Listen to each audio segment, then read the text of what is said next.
Yeah, we're back with another week of life on the outside. Today is January 5th, 2008. This is the Harry Thomas Show Week in Review. I'm your host, Harry Thomas. The website is harrythomas.info, and we've got a lot of stuff to cover. We got a new format. We're doing shorter segments. The audio files will be in higher quality posted to Usenet. I want to thank my Usenet listeners. I want to thank my local listeners for their support. We are now posting it in YouTube format. So you can find the Harry Thomas Show on YouTube format. There's links at the website. There's already special reports up. I did a special report on the January 6th debate that Fox is having, and they're keeping Ron Paul out of it. You might want to check that out. And who am I? I'm a man who's fed up with the direction and the way the world's going. Every week, I document the push for world government and expose corruption and deception in governments and media. And this week, we've got stuff on thought crimes, vaccine fraud, the police state, executions, and we're going to expose the 2008 election candidates and find out what they're all about. That's coming up. Ron Paul's showing in Iowa. He got 10%. He came in fourth. He beat Rudy Giuliani. Now, Ron Paul said that he's pleased with the results, and he thinks we're going to do better in New Hampshire, and that he's moving on with the campaign. Paul's campaign manager, he urges a boycott of the Fox News sponsors. Ron Paul's 2008 presidential campaign manager, Ken Snyder, has slammed Fox News' decision to bar the congressman from a live, televised January 6th forum as an insult, and has urged supporters to boycott Fox sponsors if they follow through on their promise to exclude Dr. Paul. And, this is just another way Fox News is fair and balanced, I guess. And part of their list of sponsors are Crest White Strips. We've got Delphi, Mercedes-Benz, Comcast, Subaru, GMC's SUVs, Best Buy, Travelocity. The list goes on and on. Toyota, Dawn, Nextel, Aspercream, Holiday Inn, America Express, Priceline.com. Now, if we get this boycott going, we could hurt them where their pocketbooks are. Apparently, they are going to be having Ron Paul on a couple days later in another debate down in South Carolina. Now, Fox News' corporation stock takes a beating for slighting Ron Paul. This come out of the Nolan chart January 3rd, 2007. I predict that numbers will continue in their current downward trend in the days and weeks ahead as the Ron Paul campaign, with its huge grassroots engine rolling along, will in the end steamroll the parent company of Fox News in stock value with their efforts. This will be in addition to the thousands of faxes, emails, phone calls, and other such activist efforts on the part of the grassroots for Ron Paul.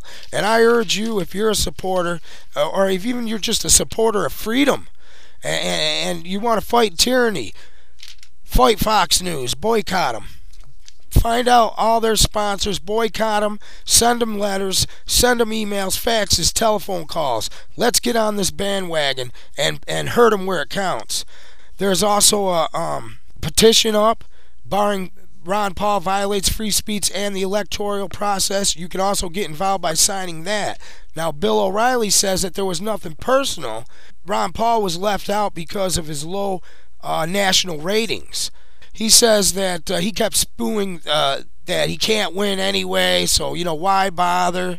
He said that he would actually do it. Listen to this. He's raising oodles of money. And I don't argue that he's a fascinating character and that his base is very passionate and that he raises money on the internet. But he doesn't have a chance to win the election. And when you poll 4% on a national basis, you got to make decisions. But be that as it may. Some people are angry, some people are not. That is what they decided. I had nothing to do with the decision, but I probably would have gone along with it had I been Chris Wallace. All right, and then Bill O'Reilly starts talking about how Ron Paul's frightening, how his policies are frightening and stuff. Listen to this. totality of his positions is a pretty frightening guy. And I point how to do the you mean fact, frightening? well, I'm gonna tell you. When I interviewed him a few weeks ago about Iran, here's what he said. Roll the tape. No, I do not fear them as you do, as many do, because they want another war. They want to spread this war. This has been the plan by the neoconservatives to have this major overall, this revamping of the whole Middle East, precisely the reason the Al-Qaeda is growing. The Al-Qaeda is growing because of our policy. Our national security is threatened because of our policy, and it makes it much worse. So I see the Iranians as acting logically and defensively. Yeah, it's real frightening to want to be a beacon of peace around the world.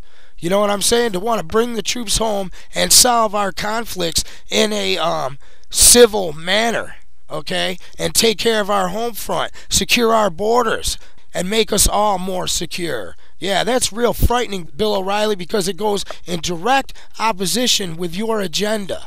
And I've done reports before on how Bill O'Reilly seems to be a CIA implant into the media, a CIA asset. Now, I'm not going to be able to get to all this, but Fox News guard, he decks Ron Paul supporter, and apparently it was pretty brutal. Listen to that. This was outside a taping of a Hannity and Combs show. Homes in here. They just threw somebody out on the ground here about 10 minutes ago. Out on the ground? Yeah, he had a sign inside. Oh, they shoved him to the ground bad. Fastest America. Yeah. Wow, that doesn't seem very They threw him on the ground? Oh, they whipped him out. Beer went flying all over. It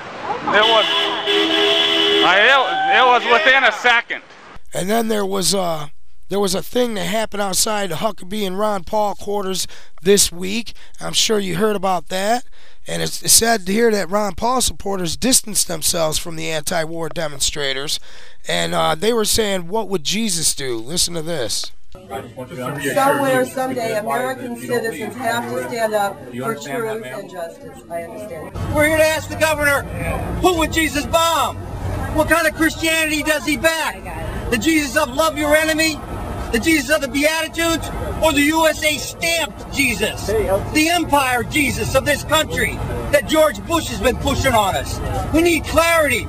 This man says he's a reverend, a Baptist minister running for the presidency. Well, tell us, which Jesus does he support? All right, technology voters. I've got that guide up. Ron Paul. It's a huge article. You can read it for yourself. That is up. And ABC is now considering banning Ron Paul from the debates. We'll see how far they get with that.